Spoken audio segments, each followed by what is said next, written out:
Interferência é o tema da aula de hoje. Estamos hoje iniciando a última semana.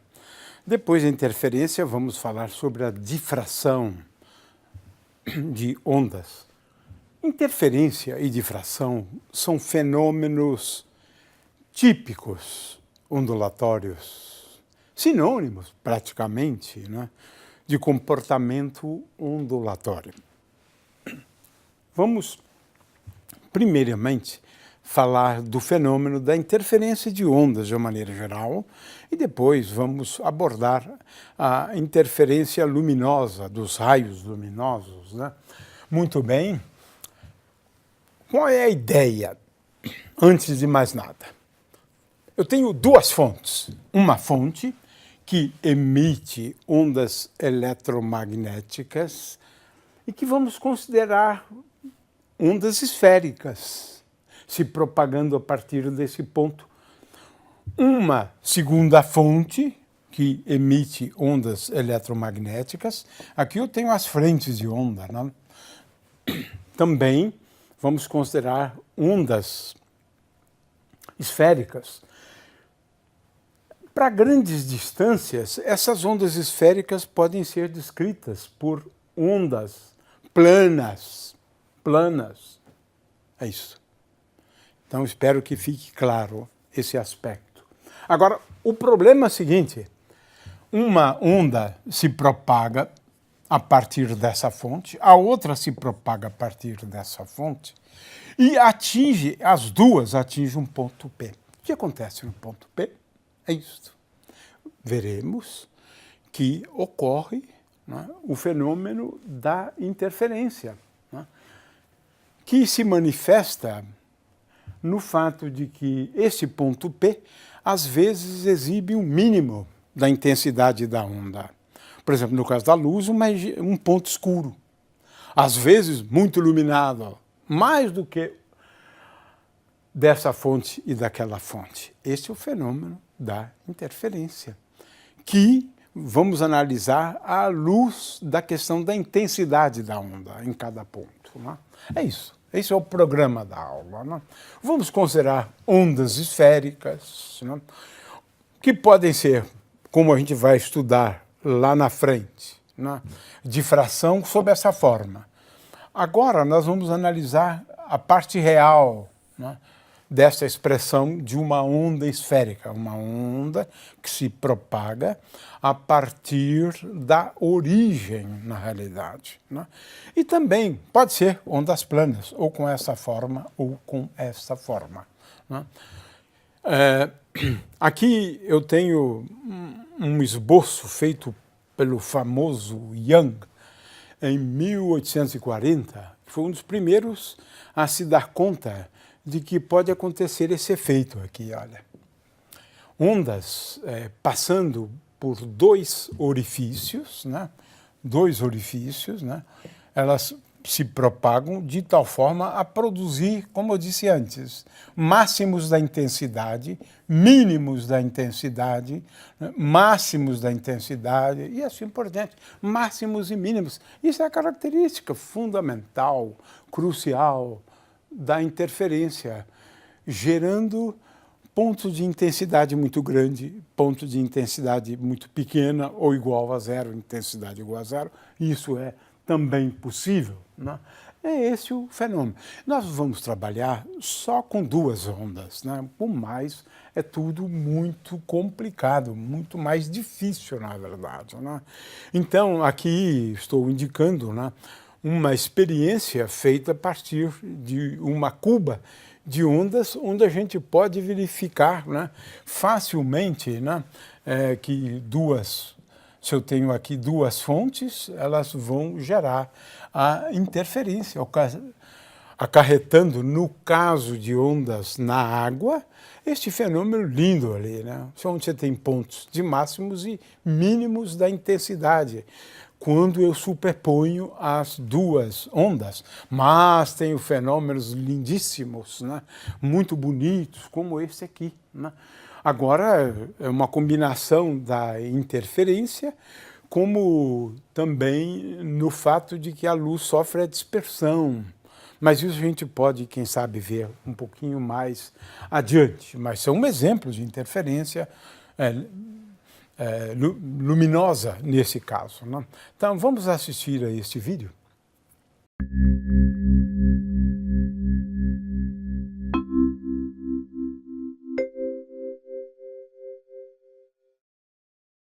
Neste vídeo usaremos uma cuba de ondas, uma haste plana acoplada a um motor com frequência ajustável, uma haste com esferas de plástico e obstáculos feitos com barras de PVC. Iniciaremos ligando o motor, que fará com que a haste plana provoque um movimento vertical na superfície da água, formando ondas planas que são projetadas na tela por meio de um espelho. Se posicionarmos obstáculos de PVC na frente das ondas, podemos observar o fenômeno da difração, no qual as ondas tendem a contornar obstáculos formando ondas circulares.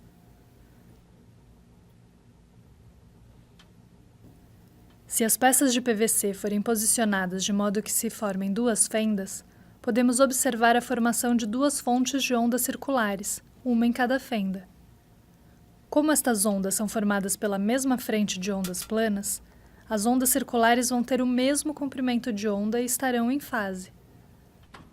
Assim, a interferência destas ondas podem formar regiões de nós e de ventres, como podemos ver na tela. Podemos notar também que, ao mudarmos a abertura das fendas, mudaremos o padrão das figuras de interferência.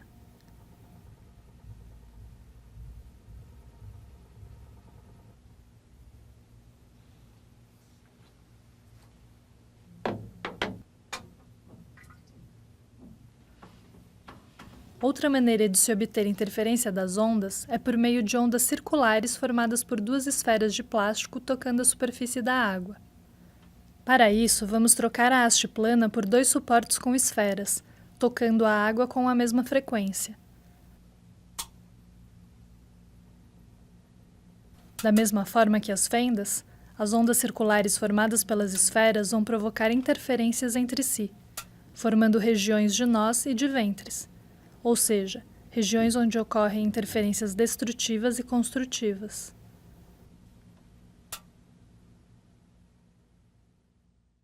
Muito bem. Então, vamos considerar a matemática da superposição de várias ondas. Mas depois eu vou aplicar a duas só, né? Porque as expressões são muito difíceis, né? Eu tenho duas ondas e agora aquele 1 sobre R eu coloco aqui, né? Então eu tenho apenas a amplitude. A onda Fi, né, é a amplitude AI, cosseno de KIR, né? Para cada uma das ondas, então eu tenho que fazer isto, né?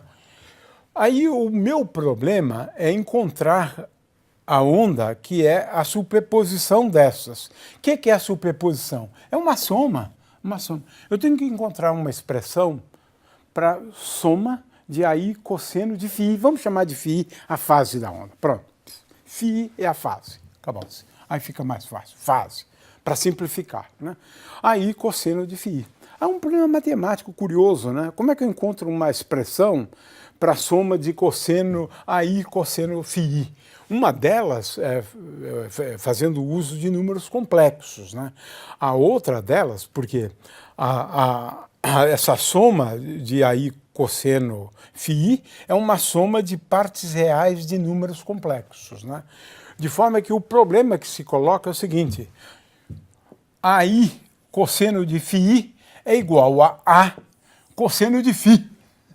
Esse é o problema, é achar a amplitude da onda resultante da superposição de várias ondas, né?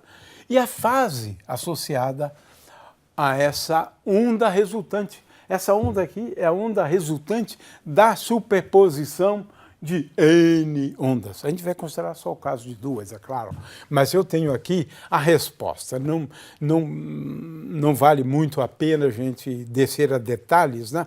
Mas qualquer que seja o caso, a amplitude é dado por essa expressão aqui, né? A soma de AJ cosseno φJ ao quadrado mais soma de AJ seno φj ao quadrado. Essa é a solução, né, para a amplitude. E para a fase, é o arco cuja tangente é essa soma dividido por essa soma.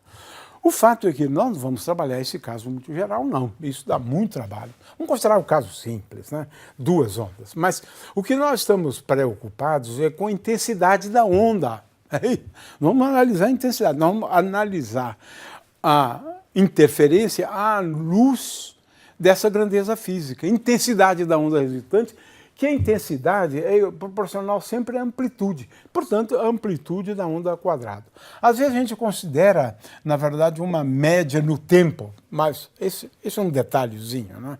Como no caso das ondas eletromagnéticas, né? Eu tenho intensidade em termos do campo elétrico. O campo elétrico é a amplitude da onda, né?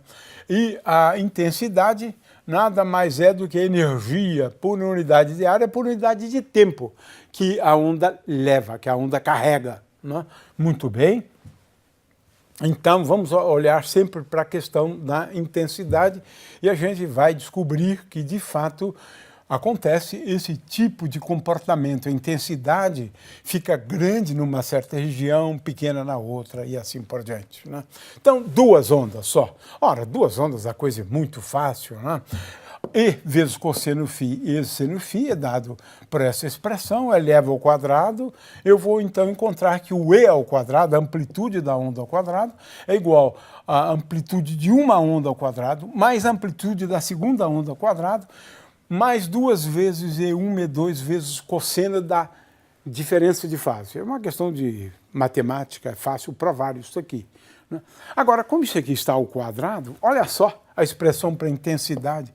A intensidade, né, num determinado ponto, né, claro que depende da fase aqui, né, veja que a fase depende de R2 menos R1, né, as distâncias, né, até os pontos nos quais nós temos a geração das ondas. Né. O fato é o seguinte, é que a intensidade depende dessa forma. Intensidade da primeira, intensidade da segunda, 2 vezes a raiz quadrada de I1 vezes I2, mais o cosseno de I2φ. É isso. Olha, tudo que a gente vai fazer aqui é fazer aplicações desta forma, só desta forma. Vários casos, mas é isso. É isso. É aprender a calcular, na verdade, φ2 menos φ1. Agora, é fácil perceber que nós temos uma situação curiosa, que é a seguinte.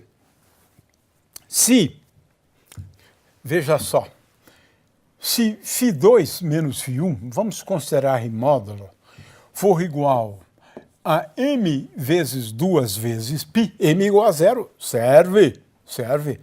Nós temos um máximo da intensidade. Né? Se for um número semi-inteiros de 2π, né? Semi-inteiros de 2π, a intensidade é mínima. Ela pode ser 0, né? Ela pode ser 0 se a diferença de fase for, por exemplo, igual a 0. A diferença de fase num determinado instante de tempo. Então, veja só que coisa curiosa. É isto. Acabou. Não preciso praticamente fazer mais nada, porque está tudo muito claro.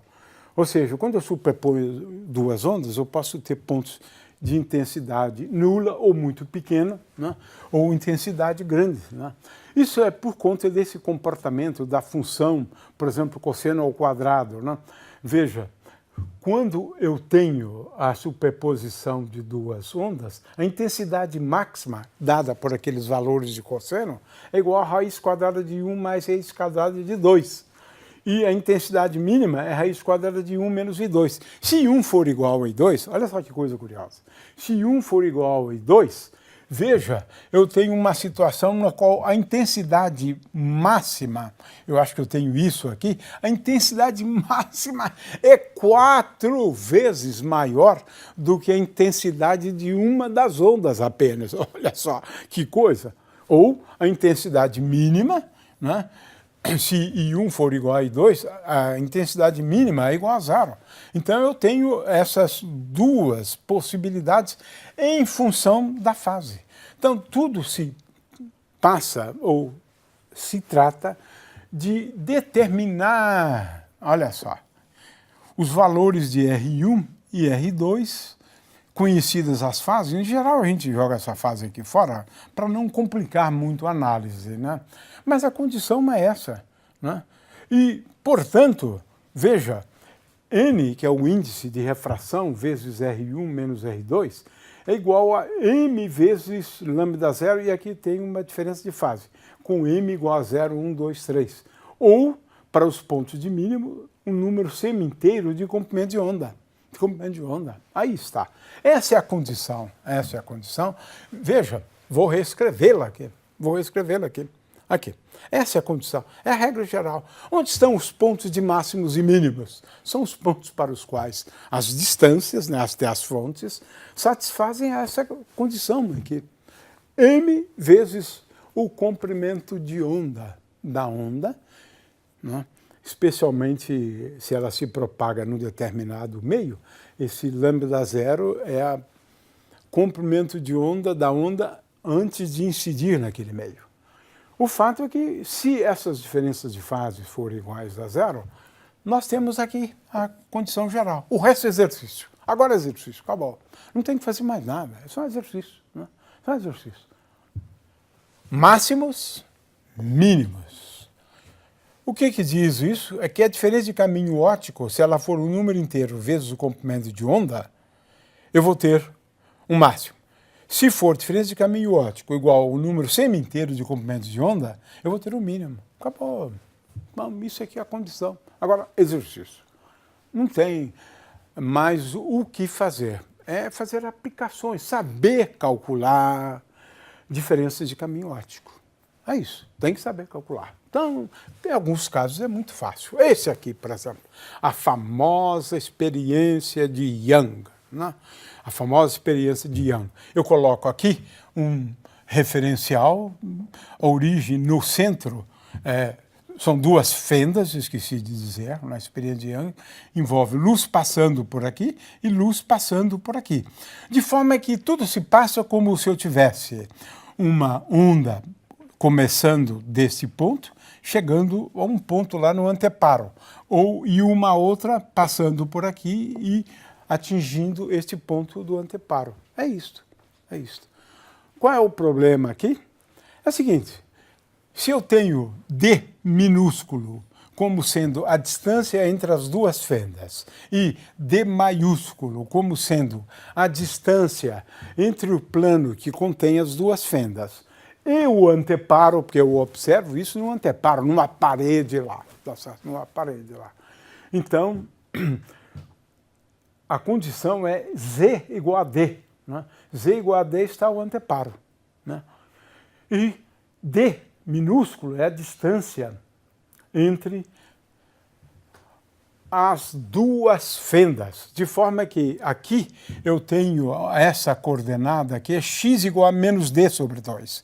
E essa coordenada aqui é igual a x igual a d sobre 2. Né? Então, uma fenda está em x igual a d sobre 2 e a outra está em x igual a menos d sobre 2, que é a posição dela nesse referencial aqui. E agora é calcular, é saber calcular. Né? Onde é que estão os máximos e mínimos aqui? É isso que eu quero saber. Onde estão os máximos e mínimos aqui? Né? Ora, não é difícil nesse caso, porque a gente vai fazer só uma aproximação. Né? Em primeiro lugar, eu vou desprezar a diferença de fase, porque quando eles atingem esse ponto, eles estão na mesma fase, né? As duas. Então, aquela diferença de fase é igual a zero. Ficou mais fácil ainda, né? Ora, nesse caso, R1 é só olhar agora, né, para aquelas coordenadas que eu descrevi antes, né? Veja só, esse R1 é um ponto aqui, né? Ele tem Z, né? A coordenada desse ponto Z igual a D, né?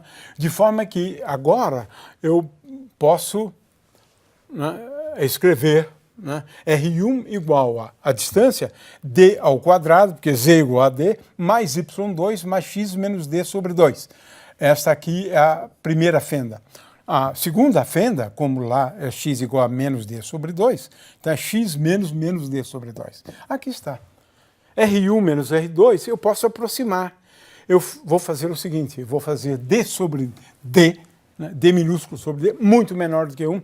E aí, nessas circunstâncias, veja só, R2 menos R1 é igual a X. X é a coordenada, aquela coordenada. X vezes D minúsculo dividido por D maiúsculo. Consequentemente, é fácil a gente se dar conta de que R2 menos R1 é igual a X. Veja, X, aqui está Y, mas na verdade eu estou usando ali X, né? Veja, X, né? Aqui está X igual a 0, se lembram? Né? No meio das duas, X igual a 0, no meio. Né? E olha só o que vai acontecer, o que acontece na realidade. Né? É que os pontos de máximo acontecem para X máximo vezes D sobre D grande igual a M vezes lambda zero, onde M é igual a zero, M igual a zero corresponde a esse ponto aqui, né? Porque corresponde a X igual a zero. Né? Então, M, um número inteiro, vezes lambda zero. E esse M vai variar de 0 até 1. E as distâncias entre máximos e mínimos são dados por essa expressão aqui. Né? O fato é que a gente já está antevendo a existência de pontos para os quais a amplitude é máxima, esses pontos aqui, e pontos para os quais a amplitude é mínima, e igual a 0 nesse caso, igual a 0. Porque a intensidade da onda que incidiu, né, sobre aquela parede contendo esses dois orifícios, né, as duas fendas, a amplitude é a mesma. Portanto, eu vou ter pontos que a amplitude é exatamente igual a 0. Né? Pontos sem luz, não iluminados. Pontos com iluminação, tal que a intensidade é 4 vezes maior do que qualquer uma das duas. E é isso que se verifica experimentalmente. É isso que se verifica experimentalmente. É uma experiência famosíssima, a experiência de Young. Né? Agora, a gente pode bolar outras experiências que são relativamente fáceis, né? Como essa aqui do biprisma, né? De Fresnel, por exemplo, né? Ou o espelho duplo. Aqui eu tenho um espelho, aqui eu tenho um outro espelho. Agora eu tenho um raio luminoso, veja, ele sofre a reflexão aqui e tudo se parece como se ele vem de lá. E agora eu tenho aqui do outro espelho. E agora você vai encontrar também pontos de máximos e mínimos. Né? Essa aqui é um outro jeito de você obter, né, ou visualizar esse fenômeno da interferência. Tem ainda o biprisma, a gente não vai a isso de detalhe, mas vamos a esse aqui que eu acho muito interessante. Né? Películas. Películas. Interferência em filmes finos. Né? Eu vou chamar de filme fino se essa distância aqui for muito pequena. Tá certo? Pequena a distância. Um filme fino. O que acontece com um filme fino é o seguinte: um raio incide, mas ele é refletido em parte, porque sempre tem reflexão e refração. Uma parte dele é refletida, mas o outro sofre refração e aqui ele experimenta de novo uma refração e sai. Bom, isso aqui esquece, foi embora. Mas agora este aqui volta e sai em princípio paralelamente àquele. Mas veja que há uma diferença de caminhos ópticos entre este aqui e este aqui. E essa diferença de caminhos ópticos é que agora eu posso escrever uma expressão para os máximos e mínimos em função das diferenças de caminho óptico. Aí tenho que fazer uma continha, né, porque eu tenho que usar as leis da reflexão, as leis da refração. Né? Agora, o que eu quero dizer é o seguinte, esse tipo de figura aqui, né, que na verdade acontece, ele é interessante porque ele agora leva em conta uma outra coisa. É que quando ocorre refração aqui, o índice de refração é diferente para cada frequência. Consequentemente, a diferença de caminho óptico vai ser diferente para cada comprimento de onda, para cada cor. Portanto, os máximos de uma cor não coincidem com os máximos da outra cor. Fantástico! Porque aqui, né, ocorre a dispersão da luz, né? Cada cor ela vai se desviar mais ou menos, acarretando diferenças de caminhos ópticos. Consequentemente, eu vou ver essa coisa linda, que belíssima, como a gente vê. Na verdade, é isso que a gente vê. Na verdade, se a gente olhar para uma poça de óleo, olhem para vocês verem que você vai ver ali um espectro de cores também.